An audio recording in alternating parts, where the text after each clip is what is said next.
عايشين التضحيه بتاعتك. احنا في حبك والله هسأل سؤال لكل العاملين هنا بالدكتور. اللي عايز يجدد معايا الثقه في محمود ابو غفار يرفع ايده. انا كده اهو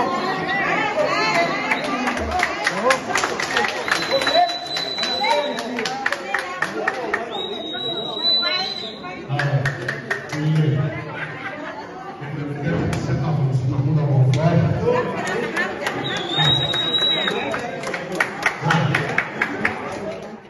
عشان اقول فضل ربنا اللي اتعمل لفتحي عكاشه، اللي هتيجي الصرح ده وهو بنفسه اللي جه خدني من بيتي بالسواق بتاعه وقال لي ما ينفعش تبقي بقيتي مقيمه لوحدك واخواتك اللي سافروا بره واللي موجودين مرضى وانا اسيبك هنا بنفسه بجد، وكان بياخدني يوديني المستشفى.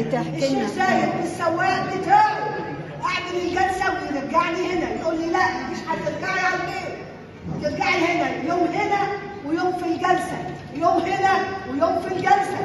ده جنب النظام بتاع بقى الرعايه الطبيه، الرعايه النفسيه، الرعايه الصحيه، اللي اخد حمامي امتى وازاي وليه. كنت عايشه والله العظيم عيشه ملوك. لو امي عايشه وابويا بمراكز ام انا ما كنتش هعيش الصرح ده اطلاقا وحق جلال الله والله على ما اكون شهيد. الفنان الكبير جمال صالح. الفنان الكبير جمال صالح.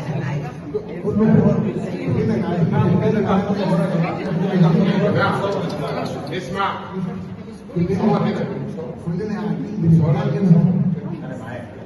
احنا عايزين ايه؟ احنا مش عايزين حاجه، بالعكس ده المكان ده يعني كتر خيرك وكتر خيرك وكتر خيرك مليون مره انك واقف جنب الناس دي بس. لو الناس دي بس تتقي ربنا وتقول يا الحمد لله شكر لله يبقى كتر خيرك كل الناس. ونعم ربنا والله يا